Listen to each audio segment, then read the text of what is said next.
Halo semua teman Bali, selamat datang di program podcast TVRI Bali di mana kita akan ngobrol banyak hal, ngulik yang unik-unik, yang pastinya akan memberi nilai positif dan inspirasi buat kalian semua. Nah, di dalam program podcast kali ini episode perdana kami, sangat spesial dan pastinya kita akan menghadirkan tamu spesial juga, yang pasti kita mengangkat tentang muda dan kreatif. Siapa saja? Ya kita langsung saja sapa. Swastiastu. Bro Timbul. Swastiastu. Oke. Gimana? Relax aja, bro ya. Oke. Relax aja. Nggak relax itu. Relax. Oke, Bro Timbul. Bisa cerita sedikit dong. Bro Timbul ini siapa sih? Kan kebetulan kalau kita bisa tahu banyak orang di luar sana itu nggak tahu nih siapa nih Bro Timbul. Kita bicara spesial nih, tapi kita harus tahu juga nih siapa nih Bro Timbul. Sedikit dong. Oke, saya adalah Timbul, atau nama lengkap saya I Gede Agustinus Darmawan. Jauh banget ya. Jauh banget. Iya. Dari Agustinus ke Timbul itu jauh banget. Bisa cerita dikit dong sebelum kita masuk ke dalam. Cerita dikit dong. Kenapa bisa dipanggil Timbul sih? Itu panggilan waktu kecil ya. Oke. Jadi ketika saya masih kecil katanya kepala saya agak gede dan rambut saya berdiri gitu. Jadi seperti buah timbul gitu. Buah timbul ya. Jadi paman saya yang bikinkan nama itu. Oh, bukan orang tua tapi paman ya. Wah, ini juga nih jahat juga nih pamannya nih. Unik gitu ya. Yeah. Dan itu sampai sekarang sebutan itu. Ya, sampai sekarang masih. Di teman-teman, tidak hanya di keluarga, tapi di teman-teman juga, komunitas dan sebagainya ya.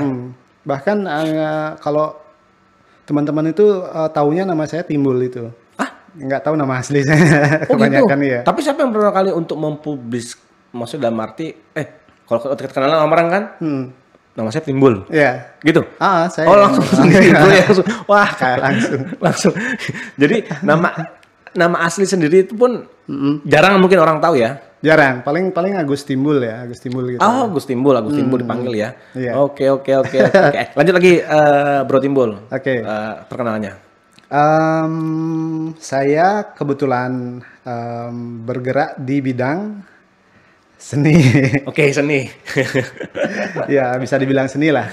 Ya. Dan itu pun banyak bidang yang saya jalani. Oke. Kalau orang luar bilang mungkin ya multi talenta ya. Multi talenta. Kalau orang bahasa Indonesianya itu serabutan. Oh iya. Ini keren. Yeah. Jadi multi talenta ada sebutan juga serabutan. Ini tapi positif ya.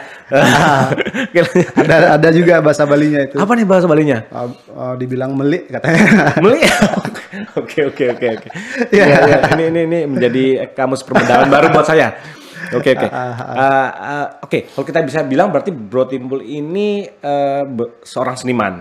Tapi seniman apa nih Bro Timbul? Kalau dibilang seniman malu saya. Saya masih banyak perlu belajar tentang semuanya lah ya.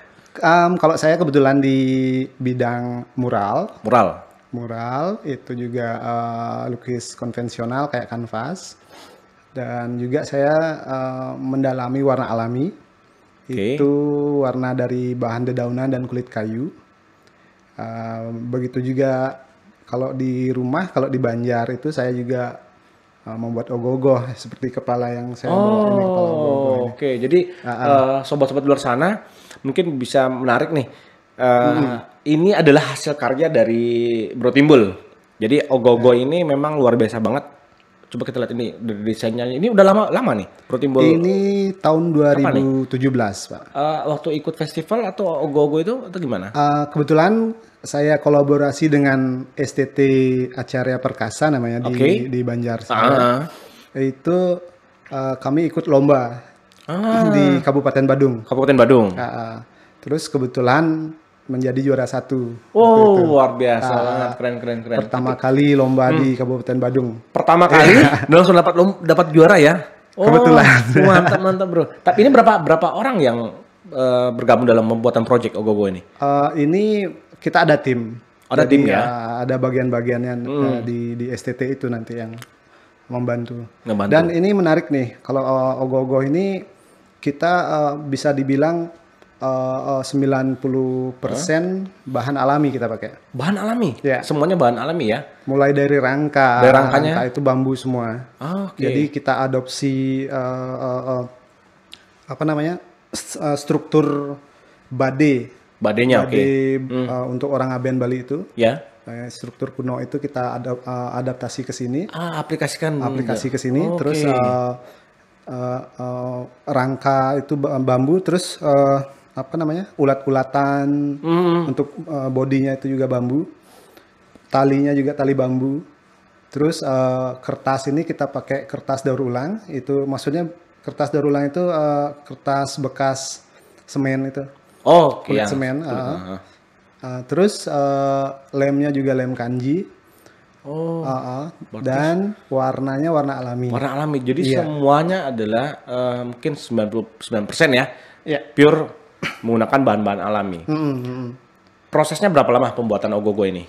Ini kalau mulai dari pembuatan bambu ya lumayan, itu sekitar 3 bulanan. Lumayan lebih ya, 3 bulanan. Waduh, 3 bulanan. Ini seberapa tingginya nih? Kalau kita bicara ogogo pasti kan besar. Ini sekitar 4 meter jadinya. 4 meter? Iya. Waktu itu kan ini lo ikut lomba ya? Iya. Berarti dari segi, kalau kita bicara lomba pasti ada pilihan-pilihan bertimbul. Kenapa dipilih menjadi juara? Kebetulan waktu itu tema daripada lomba itu adalah ogoh-ogoh ramah lingkungan. Iya. Pantas aja jadinya menjadi nilai plus ya. Iya, nilai plus dalam di sana. Ada beberapa kriteria penilaian itu menjadi juara. Oke, mantap. Apa nama ogogonya? Ada namanya nggak? Namanya Samanta Mahotama. Itu apa maknanya? Itu maknanya adalah kekuasaan alam. Kekuasaan alam. Jadi kita bercerita tentang alam di sini. Ini kan manusia pohon yang kita buat. Manusia pohon. Yes. Jadi pohon itu adalah kalau menurut di Hindu Bali itu saudara tertua kita sebelum ada binatang, sebelum ada manusia, pohon yang lebih dulu. Wah, ini menarik banget. Ini menarik. Jadi sobat-sobat semua di sana ya. Kalau bukan di luar Bali ya. Jadi uniknya di Bali ini setiap hasil karya ataupun hasil yang dibuat itu pasti ada makna, ada filosofi. Khususnya ini filosofi Hindu ya. Jadi ini saya pun yang bukan orang Bali banyak belajar dan melihat ini sesuatu yang interest banget. Makanya itu di Bali ini banyak orang wisatawan datang ke sini. Itu menjadi nilai-nilai kenapa Bali ini luar biasa banget. Mantap Bro Timbul. Nah, kita balik lagi nih. Kita bicara karya, kita keep dulu ini. Siap. Kita berbicara sekarang Bro Timbul sebagai seorang seniman. Ya. Oke. Kenapa memilih seorang seniman sih Bro Timbul? Kan kalau kita bisa bilang nih, kalau kita masih kecil kan kita hobinya banyak hal.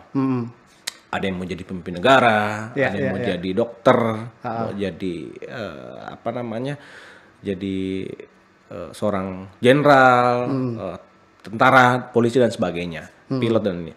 Kenapa Bro Timbul memilih seorang seniman? Atau itu memang bukan impian awalnya, tapi terjerumus akhirnya dalam proses kehidupan, kan kita nggak tahu nih, ya kan? Bisa. Sebenarnya, saya pengen jadi ini sebenarnya. Jadi pengusaha ya karena namanya realita hidup ya udah atau gimana bisa ceritain dikit dong. Kalau seingat saya ya waktu kecil itu mendapatkan suatu hobi yang menarik di seni itu. Awalnya hobi, kemudian sempat sih bercita-cita pengen jadi inilah itulah. Betul ya. Tapi akhirnya kembali lagi saya ingin mendalami seni karena saya merasakan kebebasan di sana dalam berekspresi. Berekspresi ya. Betul. Walaupun orang tua pasti akan mengarahkan anaknya, kamu kalau jadi seniman kamu mau makan apa? Kan banyak pertanyaannya kayak banyak iya. Ini tanggapan banyak orang umumnya ya. Bahwa seorang seniman itu pasti nggak bakal bisa hidupin diri sendiri. Tapi itu kalau bisa dibilang tidak sepenuhnya betul. Tidak sepenuhnya betul. Jadi gini, kita balik lagi nih. Sejak mulai kapan terjun dalam dunia seni ini? Kalau terjun secara langsung sih setelah tamat SMA ya. Tamat SMA?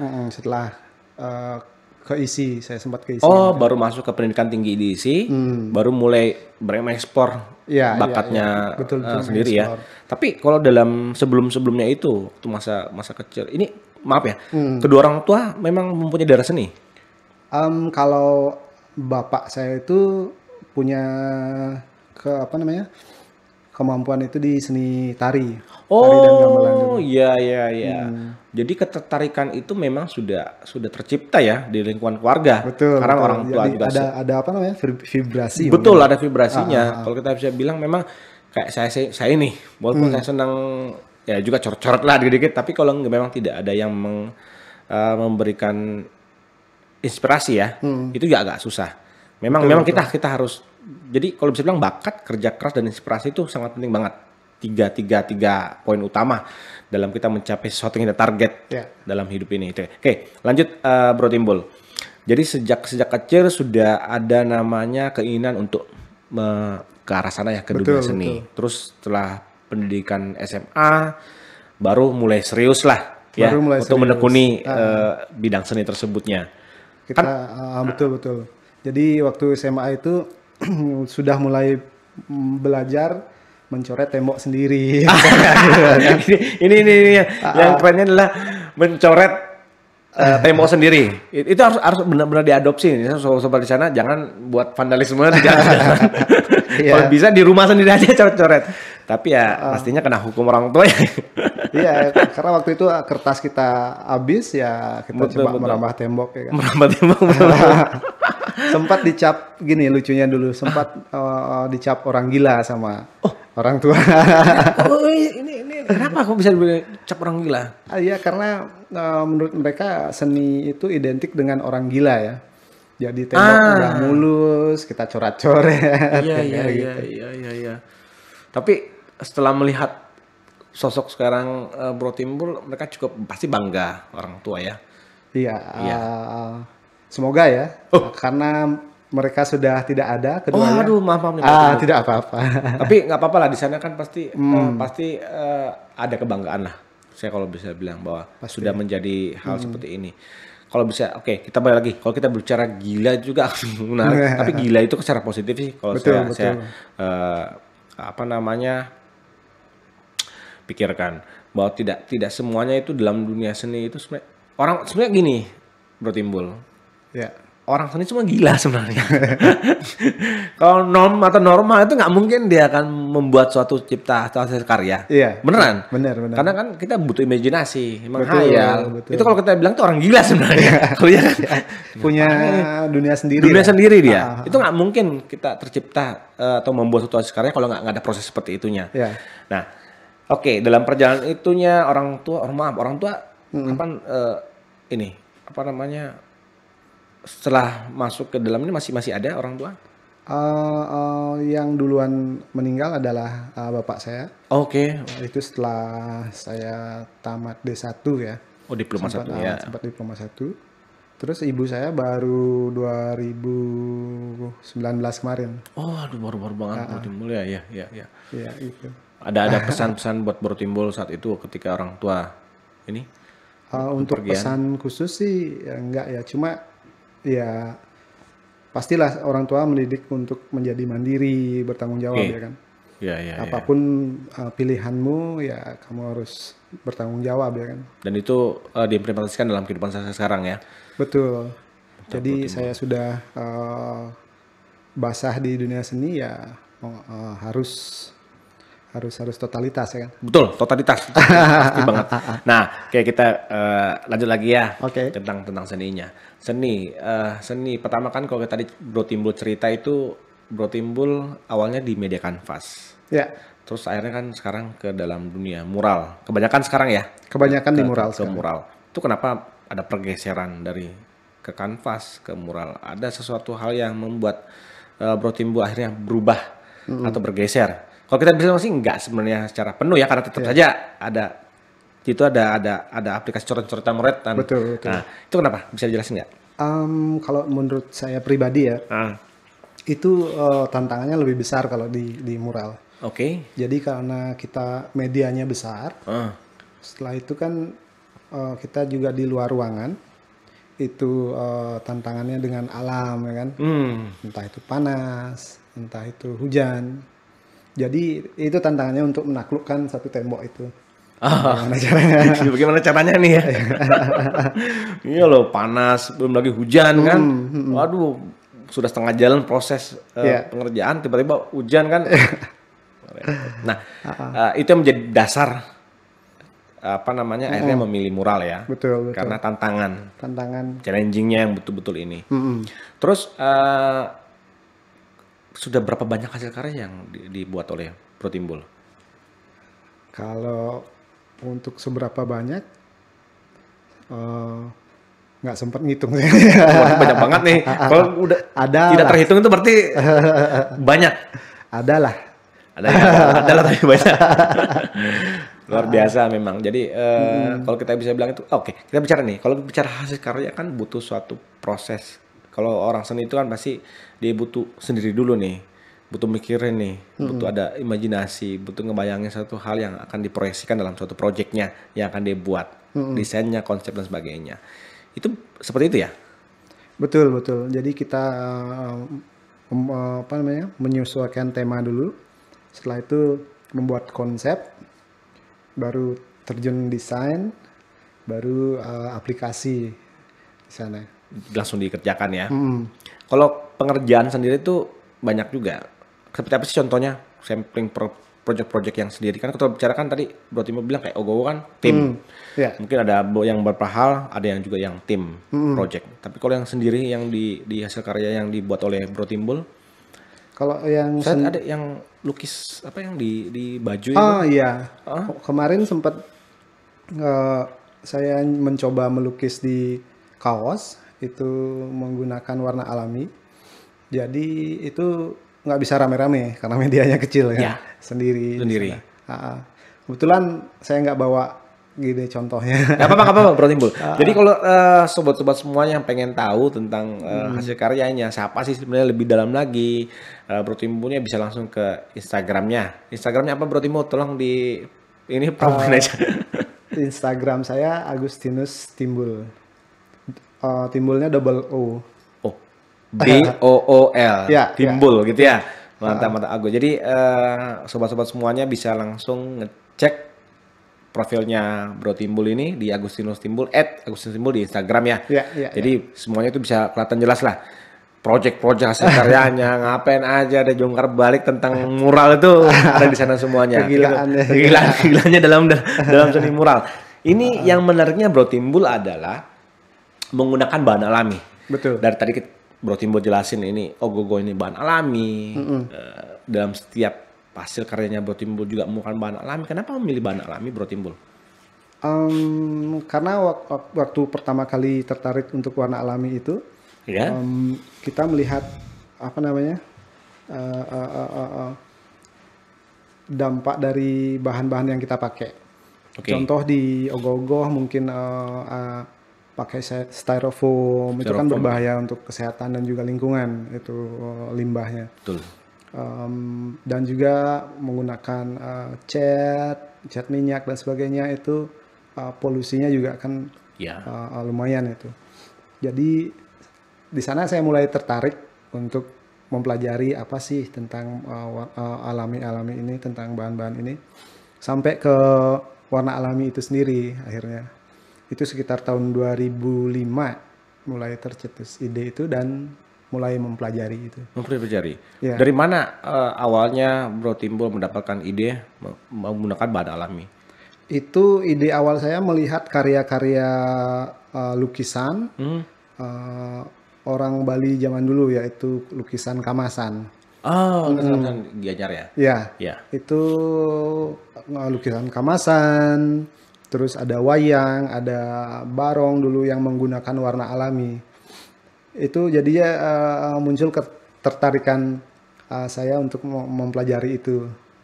Dan akhirnya berjalannya waktu, akhirnya saya menemukan warna-warna alami yang berasal dari dedaunan dan kulit kayu. Itu pun banyak mendapat referensi dari sumber-sumbernya kayak di Tenganan dan sebagainya, dari teman-teman juga.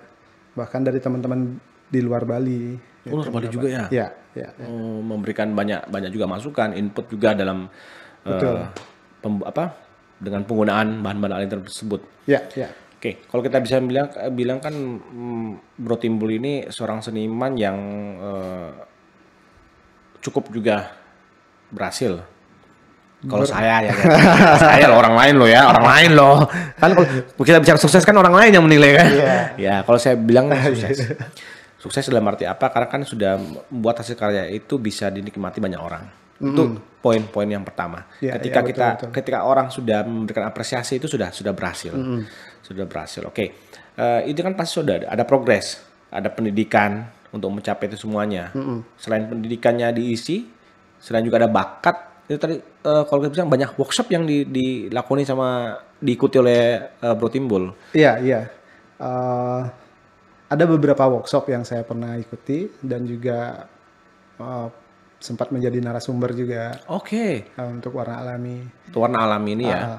Jadi kebetulan ada teman-teman itu yang menghubungkan saya dengan komunitas-komunitas dan sebagainya di situ. Jadi kita bisa bertukar ilmu lah.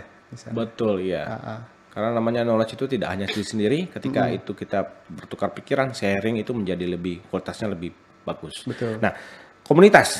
Ya. Ini saya dengar Bro Timbul ini seorang ketua komunitas apa nih? Komunitas apa atau sanggar atau gimana?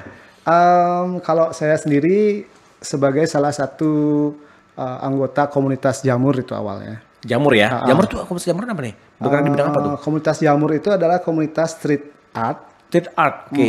Yang ada di Denpasar. Nggak yang street art yang nyor-nyor tembok-tembok jalan. Bukan. Jadi ini perspektif banyak orang itu kita intermezzo sedikit ya. Ya. Bahwasannya kalau kita bicara mural itu pasti yang tembok-tembok di jalan. Ternyata itu ada penjelasannya. Ini kita dengar nih Bro Timbul. Bahwa itu graffiti itu berbeda ya dengan mural. Gimana Bro Timbul? Berbeda. Kalau setahu saya ya. Kalau graffiti itu seni tulisan yang dibuat secara indah ya. Jadi di media tembok juga. Tapi itu dibuat secara indah. Jadi ada juga yang susah dibaca juga ada. Ada ya. Ada yang gampang dibaca juga ada. Tergantung motifnya. Iya. Terus kalau mural sendiri itu adalah melukis di media yang besar dan permanen. Seperti tembok, partisi atau apa.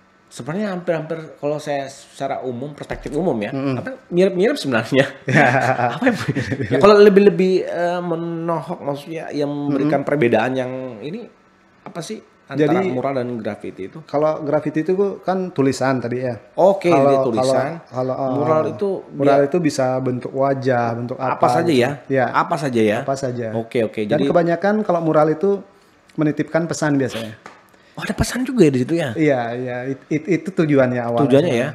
Jadi kalau contohnya kalau kita melihat suatu lukisan, pasti itu kan dari sang pelukis itu memberikan ada pesan dalam hasil karyanya. Ya. Kalau kita lihat lukisan tuh zaman-zaman dulu lah, pasti ada makna-maknanya. Betul. Itu sama juga dengan mural ya. Iya. Dan kalau kita bilang bahwa mural ini menjadi sangat tren saat ini. Betul. Kita bisa melihat di coffee shop. Iya. Entah di mall atau tempat nongkrong itu pasti sudah ada desain-desain mural. Desain mural yang kita bisa lihatnya itu. Ini menjadi prospek juga ke depan buat sobat-sobat yang mau terjun di mural ini menjadi sangat prospek banget. Iya, karena kenapa? Karena kan sudah banyak digunakan, diaplikasikan ya. Betul. Di tempat-tempat usaha. Apalagi mereka yang anak-anak sekarang bilang Instagramable, jadi bisa menjadi ya kan backgroundnya ada muralnya, bisa menjadi tempat untuk dia selfie atau foto ya kan, seperti itu. Oke, kita lanjut lagi nih, workshop banyak diikuti, menjadi juga masuk dalam satu organisasi komunitas, ya kan?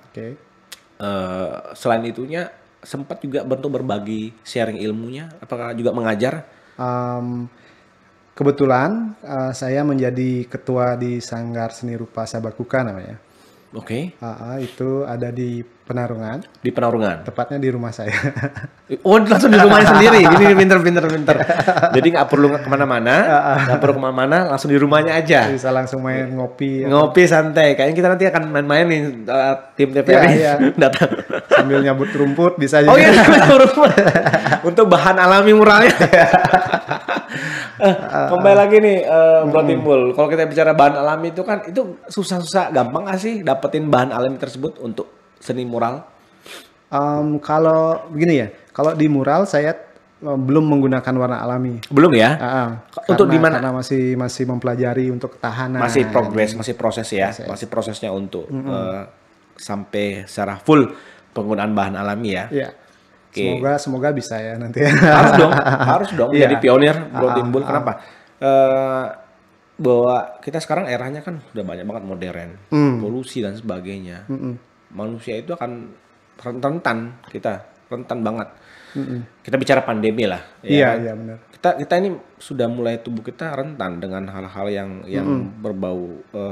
Kita bicara racun ya. Iya. Ya kalau kita tidak mulai dari sekarang hidup sehat, juga dengan pekerjaannya kita dengan Bro Timbul kan seniman ya, bahan alami dan sebagainya, itu kedepannya kita akan repot ya benar menghadapi itunya.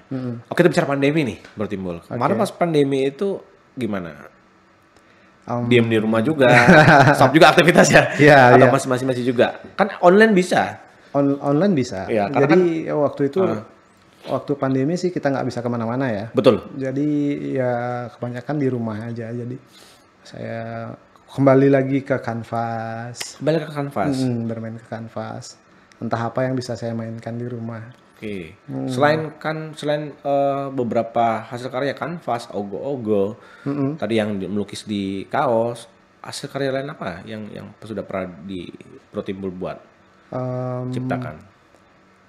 Kalau hasil karya selain itu apa ya? Mungkin kalau ada yang memerlukan tenaga saya di bidang art, itu juga bisa kita kolaborasi. Seperti apa tuh contohnya? Entah itu membuat partisi atau dekor sesuatu. Pernah juga terlibat dalam proyek itu? Pernah juga. Oh, oke. Jadi dulu saya sempat membuat semacam photobooth. Itu untuk di Bandara Ngurah Rai. Kedatangan ya? Domestik ya. Domestik. Itu domestik dan internasional kalau nggak salah itu. Jadi kita membuat suatu barong itu dari botol-botol bekas. Oh, saya sudah sempat lihat, Iya. Lihat ya ketika saya di airport mungkin ke Jakarta. Iya, sempat melihat itu. Oh, itu hasil karyanya. Tapi kolaborasi ya? Apa memang hasil karyanya Bro Timbul? Ya, kalau yang itu yang barong. Barong untuk apa namanya? Selfie itu. Jadi dia seperti dua dimensi ya. Dua dimensi betul. Itu dia. Oh ini loh, sobat ya. Kalau kita nggak tahu nih siapa ininya kan kita biasa siapa ini penciptanya, pembuatnya ini loh sekarang duduk sama kita. keren banget. Ini baru bicara muda dan kreatif. Jadi sosok muda yang penuh dengan kreativitas. Oke, kalau kita bicara seniman itu kan harus terus menerus kreatif. Kalau tidak, ya akan mandek. Itu benar nggak sih? Iya. Harus benar seperti yang Pak Ardi bilang tadi, kita harus semangat ya kan. Tolong dong kalau di sini jangan panggil Bab. Nggak enak lah. Panggil Bro. Sorry. Bro aja. Oke Bro. Kayaknya nggak nyaman banget. Sorry. Oke. Kita minum dulu deh. Ini teh aja ini. Minum dulu. Ini udah hampir setengah jam kita nggak minum. Ngalor minum mulu. Terima kasih ya. Sok semua kembali, Bro. Ini tehnya TVRI Bali. Mantap. Oke, kita lanjut. Lanjut lagi. Jadi hasil karyanya tadi kalau yang pernah dibuat project itu ya barong yang untuk booth itu ya, foto-booth tersebut. Selain itu ada lagi? Kita di rumah ada kelompok kertas juga sama kelompok kertas. adik-adik di rumah. Seperti apa tuh buatnya hasil karyanya? itu kertas daur ulang. Oh. Jadi kertas-kertas bekas di kantor dan sebagainya itu kita kumpulkan dan kita olah jadi kertas daur ulang. Wah, gila banget ya. Apalagi dengan anak-anak ya. Sama anak-anak SMA, anak kuliah itu. Tapi kalau untuk anak-anak yang di usia kayak SD dan ininya itu belum kita merambah karena kami masih persiapan di Sanggar untuk buka nantinya, siapa tahu ada adik-adik yang mau belajar. Ya, karena generasi mereka itu sudah harus siapkan. Betul. Mulai dari mereka harus sudah mengenal tentang ramah lingkungan dan sebagainya kan. Iya. Apalagi anak-anak itu kan bebas banget berekspresi itu sebanyak hal di mereka. Sebenarnya anak itu lebih kreatif kalau kita. Betul. Ada aja idenya kalau bisa dibilang bisa buat sesuatu hal itu. Sebenarnya kita kalau bisa dibilang banyak belajar dari anak kecil. Iya, banyak dari anak kecil. Karena kita bisa mendapatkan sesuatu hal yang sangat luar biasa dalam apa yang mereka buat. Aduh, mantap. Sudah berkeluarga kan Bro Timbulnya? Kenapa? Sudah berkeluarga juga? Kebetulan sudah. Sudah berkeluarga. Oke, ada keinginan nggak kira-kira mau jadi seperti Bro Timbul, jadi seorang seniman, ya kan? Kalau ya kan pasti gitu, keluarga kan pasti gitu. Kamu harus ikuti jejak saya. Jejak baginda. Ngeri ya. Kalau saya sendiri sih membebaskan. Bebas saya aja. Jadi kemana flow-nya dia, biar nggak kita membatasi. Kan? Betul, kalau dibatasi nanti akan ada penolakan. Betul, karena itu semua itu juga saya sebagai contoh juga.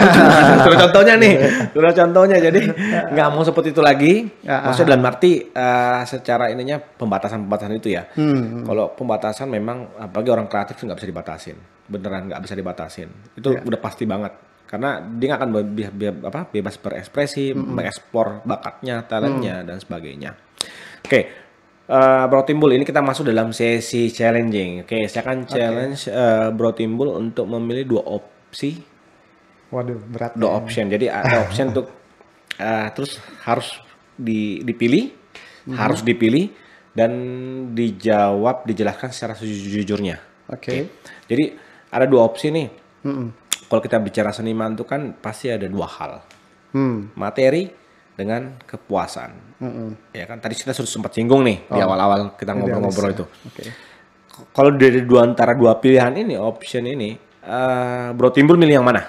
Kenapa? Harus bicara jujur nih ya. Jangan buat fake gitu. Kita maunya pengen jujur dari memang sejujurnya Bro Timbul. Harus memilih ya? Harus pilih. Nggak bisa milih keduanya gitu. Ya kalau milih keduanya semua orang ya mau. Yang paling menurut Bro Timbul secara pribadi Hanes jujurnya ya kenapa gitu. Oke.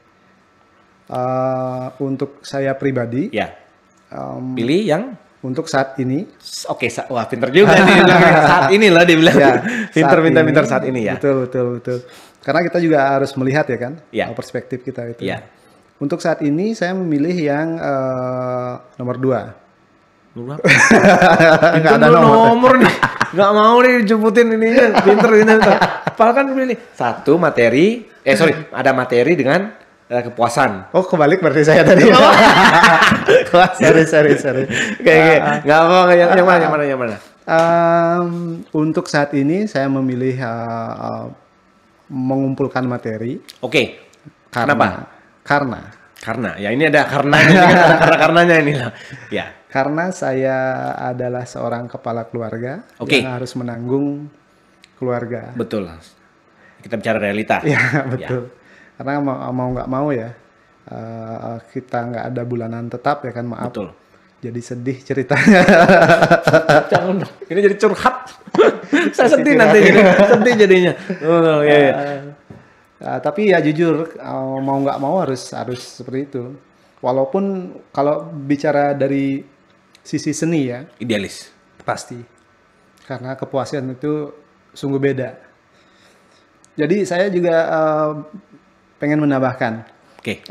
Sempat pengalaman kemarin saya juga sempat ngayah. Kalau di Bali itu ngayah adalah menghaturkan sesuatu dengan tulus ikhlas ya kan. Itu ada untuk di pura. itu membuat patung pertima. Patung pertima. Itu untuk yang disembah di suatu pura. Ya. Itu ada juga barong dan sebagainya. Di situ saya mengaplikasikan idealis. Jadi non materi. Dan kepuasan itu luar biasa sekali.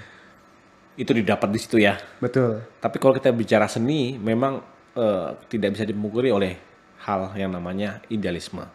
Idealisme itu kan arahnya ke kepuasan, kebanggaan terhadap sesuatu yang diciptakan. Itu tidak bisa ada tidak bisa dibandingkan dengan beberapa value-nya, nilainya itu nggak bisa. Karena memang saya dapatin dan juga sering banyak ngobrol juga dengan beberapa seniman, itu mereka mengatakan ini hasil karya ini menjadi kepuasan buat dia itu tidak terbandingkan. Betul. Dan itu menjadi apresiasi buat orang-orang yang senang dengan seni.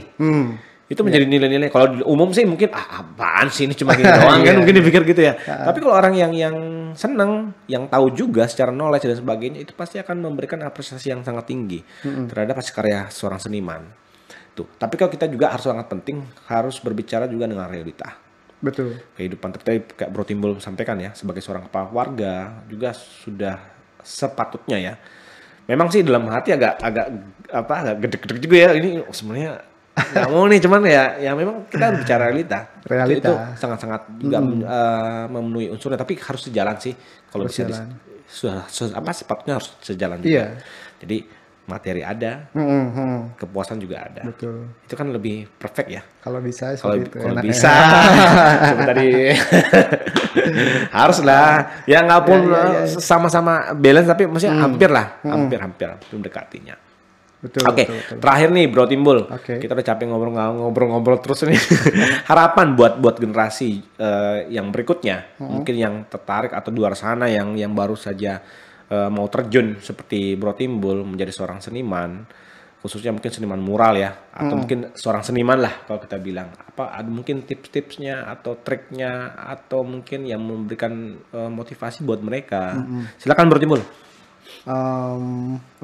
Mungkin saya sedikit ya untuk generasi muda yang pengen berkutat di seni lah. Ya. Kita bilang seperti itu. Jadi bebaskan diri ya, dalam arti berkreativitas. Jadi jangan setengah-setengah lah. Dan juga manfaatkan waktu yang sebaik-baiknya, jangan sampai terbuang. Karena jujur kalau saya sendiri itu dulu sekolah di ISI, tamat di jalan. Ini bukan saya ngomong ya. Iya harus jujur ya. Harus jujur. Kebetulan TVRI banyak angkatannya dari ISI nih. Jangan dibully loh. Itu dia malu jadi ya. Enggak, tapi kan kita bicara jujur nih. Betul. Tenang aja, santai aja, kita bicara jujur sini, Bro Timbul. Iya itu dia. Jadi jangan sia-siakan waktu dan kesempatan. Pokoknya berkreasilah sebebas-bebasnya. Nanti akan ketemu kok rule plot dan soul-nya itu nanti ketemu. Oh, saya ternyata di sini cocoknya. Saya di sini nyamannya. Iya, benar. Gitu. Itu pastinya ya. Ya. Ada lagi? Segitu aja sih. Segitu aja. Nanti buat sobat-sobat di sana tolong di notes ya. Jadi gini, memang sih ini sukses ya. Memang sih banyak orang ini menarik sebenarnya. Tamat di jalan. Banyak orang sukses sana juga memang tidak tamat. Nah ini jangan diikutin, mungkin jangan diikutin. Karena ini menurut pengalaman dan pendapat yang Bro Timbul rasakan. Jadi pendidikan itu penting banget, ya Bro Timbul ya. Pendidikan itu penting banget. Kita harus memang tekuni sampai selesai. Jangan sampai tadi menjadi pengalaman juga buat Bro Timbul kan. Iya betul. Karena berharga banget. Ya. Sangat penting. Sangat berharga banget. Jadi tetap terus semangat Bro Timbul. Siap. Semoga menginspirasi banyak orang di seni, dalam dunia seni dan lainnya. Jangan lupa like dan share untuk program podcastnya TVRI Bali. Nantinya kita akan juga mengundang, akan membahas juga hal-hal yang seperti ini. Gila. Gila, kreatif dan banyak halnya. Tapi yang pastinya menginspirasi dan positif buat semua orang. Oke, sukses mopping banget. Sukses. Luar biasa, mantap. Waduh, gila.